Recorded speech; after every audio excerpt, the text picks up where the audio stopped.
네, 안녕하십니까. 오늘은 4월 2일 토요일 사순제 4주간 토요일입니다. 오늘 독서는 예레미야서 11장, 예레미야서 11장, 예레미야의 첫 번째 고백. 그래서 오늘 시편은 예레미야의 첫 번째 고백 같은 내용의 시편 7편입니다. 시편 7편. 오늘 복음은 요한복음 7장 40절, 어제 이어서 47장, 5장, 7장, 8장 이렇게 쭉 나갑니다. 자, 그러면 성경 본문을 보실까요? 성경 본문. 이렇게 봐야지, 이렇게. 자, 성경 본문 보시면 예레미야서 11장. 예레미야서, 마우스가 어디 갔어?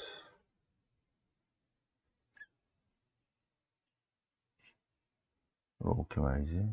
예레미야서 11장, 이렇게. 예레미야 예언자는 마이너스 626년부터 580년까지 활동한 예언자입니다. 잠깐 볼까요? 예레미야 예언자는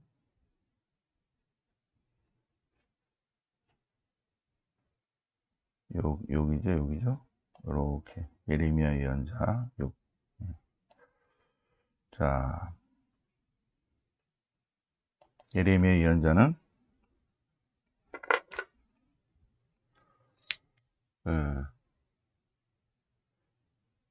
요시야 종교개혁 그 전에 626년에 부르심을 받고 580년까지 요시야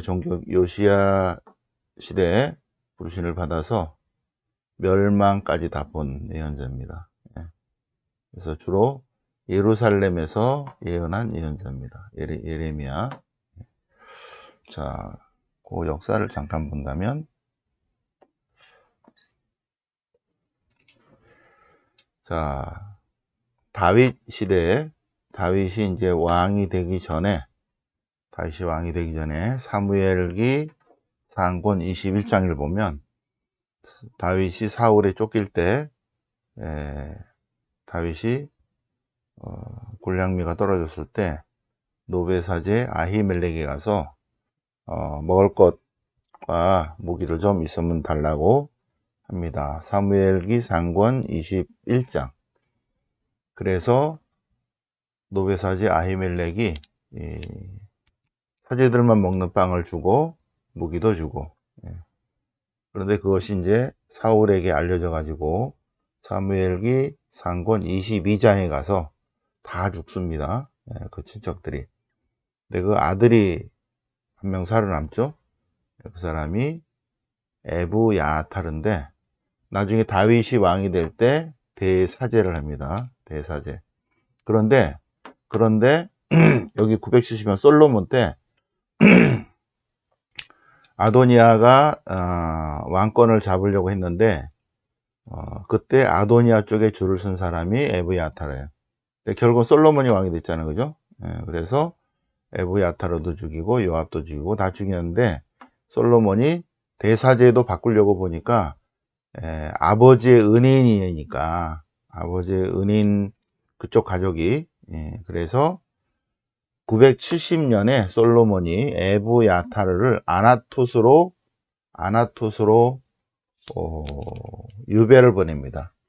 아나토스로 유배를 보는데 그 아나토스에서 자 보세요. 970년에 솔로몬이 에브야타르를 아나토스로 유배를 보냈는데 626년에 아나토스에 있던 예레미야가 부르심을 받아요. 아나토. 그러니까는 몇백 년, 200년, 250년 그 정도 지났죠, 그죠? 250년 정도 지난 다음에 아나톳의 예레미야가 부르심을 받아서 626년부터 580년, 580까지, 616부터 586까지 쭉 예언하는데, 근데 예레미야가 부르심을 받았지만 요시야가 종교개혁을 하고 있어서 결국은 요시야가 죽고 난 다음에 608년부터 이제 활동한 예언자인데, 608년부터 587년 멸망할 때까지 계속 예언을 합니다. 예, 그래서 예레미야 예언자는 이 예언자들과 마찬가지로 하나님 말씀을 잘 지켜야 된다. 예, 북왕국의 전승이죠, 그죠? 그것을 계속 얘기를 하고 있습니다. 오늘 독서도 같은 내용입니다. 오늘 독서도. 그래서 보실까요? 예, 오늘 독서도 보시면 계약에 불충실한 자들에 대해서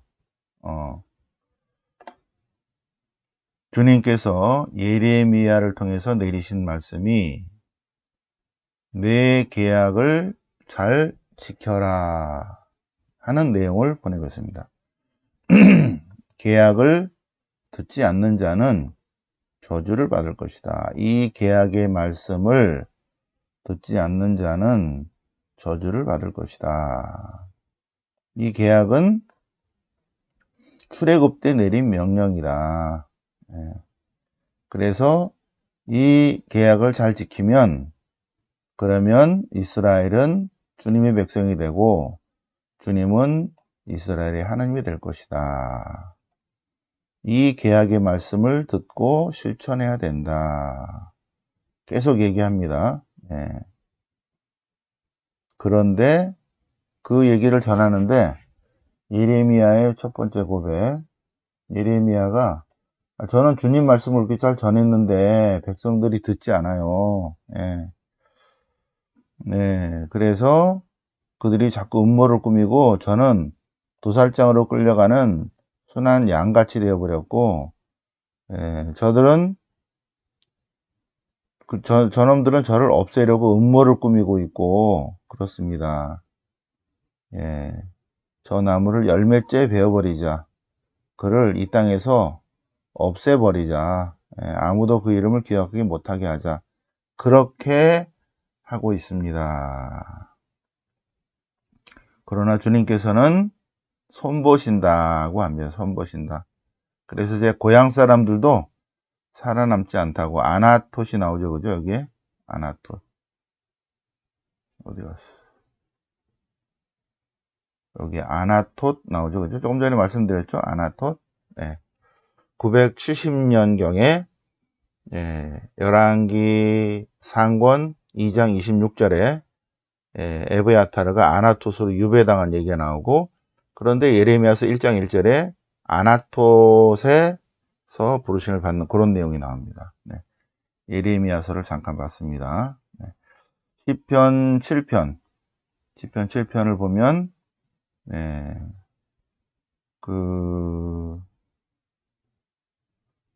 여러 주변 사람들로부터 고통받는 사람의 하소연입니다. 7절, 주님 진노하여 일어나소서. 왼수들이 저를 아주 힘들게 합니다. 왼수들의 강포에 맞서 몸을 일으키소서. 깨어나서 저에게 오십시오. 그래서 저를 구원해 주십시오. 악인들의 죄악이 저를 짓누르고 있습니다. 그래서 죄악을 잉태한 자가 재앙을 임살하여 거짓을 낳고 제 앞에 구렁텅이를 만드는데 저들이나 빠져들게 해 주십시오. 주님 저를 구해 주십시오. 저를 구하소서. 그런 내용입니다. 주님 저를 뒤쫓는 악인의 무리에서 저를 구하시고 살려주십시오. 예레미야 예언자의 기도 같은 그런 내용이 시편 7편입니다. 오늘 복음은 요한복음 7장 예수님의 형제들, 어저께 얘기했었죠? 예수의 형제들, 친척들이죠. 친척들이 예수님을 믿지 않는다. 초막절에, 이스라엘의 3대 축제 있죠?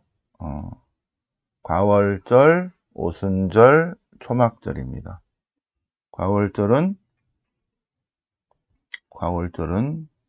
뭘 기억하고 기억하죠?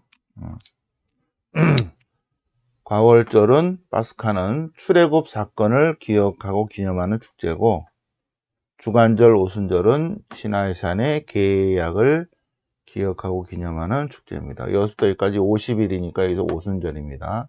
이건 이제 봄 축제고, 가을 축제, 음력 9월에, 가을에 추수감사절을 지내는데, 이스라엘은 그 추수감사를 초막절, 40년간의 광야 생활을 기억하고 기념하는 축제가 초막절 축제입니다. 초막절 축제.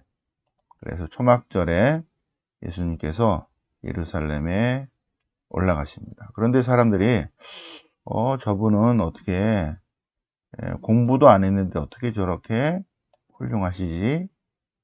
그러니까 예수님께서 나의 가르침은 그분이 빛을 비춰준 것이다 하십니다. 예수님의 가르침은.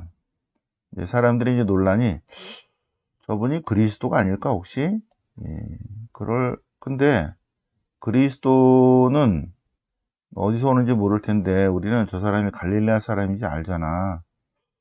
아닌 것 같은데.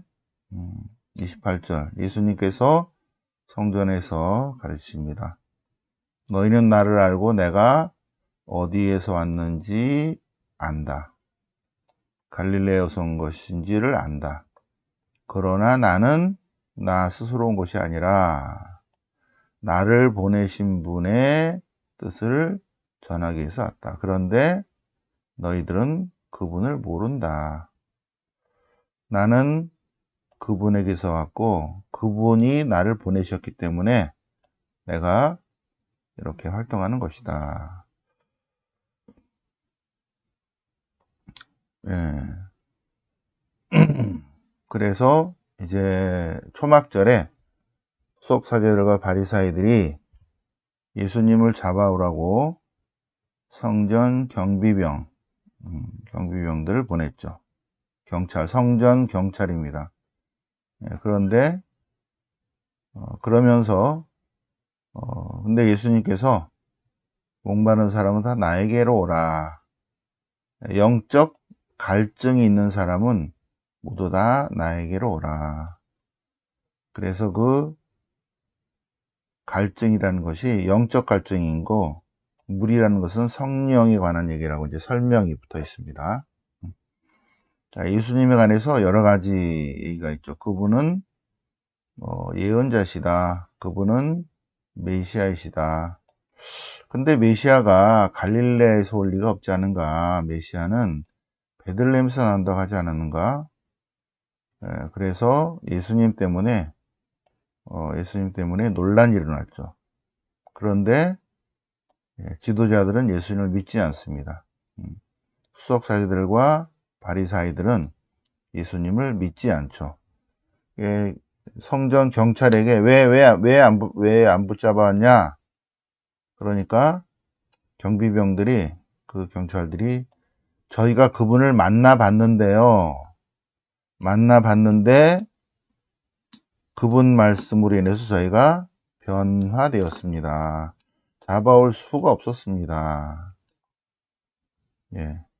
예수님과 만났던 니코데모도 그분을 그렇게 함부로 할 게 아닙니다. 라고 얘기를 하고 있습니다. 오늘 복음을 통해서 오늘 복음이 여기 빨간 거 여기서부터 여기까지인데요. 오늘 복음 예수님에 대해서 뭐라고 얘기를 하는 거죠. 그런데 남의 얘기를 듣는 사람은 예수님이 누구다 얘기를 하는데 여기서 성전 경비병들은 다른 얘기를 하고 있죠. 일반 사람들은 저분은 이런 분이다, 저런 분이다, 그렇다, 아니다, 그렇다, 아니다, 그리고 예수님 때문에 막 뭐라 하고 있는데, 예수님과 직접 만난 사람들은 성전 경비병, 그분을 잡으러 갔다가 그분 말씀을 쭉 듣고 감동받은 이 사람들은, 지금처럼 저분처럼 말하는 분이 하나도 없어요. 저희가 그분 말씀을 듣고 감동받았습니다. 예수님과 만났던 니코데모도 그분을 그렇게 함부로 해서는 안 됩니다. 라고 얘기하는 이 오늘 복음 말씀은 예수님과 만난 사람은 예수님의 정체성을 어렴풋이 알게 되고, 그분을 믿게 되고, 변화된다. 네. 사랑이 있는 사람은 사랑 자체이신 예수님을 만나면, 그러면 그분을 알아보고 그분을 믿고 따르게 되는데, 사랑이 없는 사람은 사랑이신 예수님을 어떻게 알아볼 수 없다. 진리를 따르는 사람은 진리 자체이신 주님을 알아보게 되는데, 올바른 길로 가지 않는 사람은 예수님에 대해서 피상적으로만 생각한다는 거죠.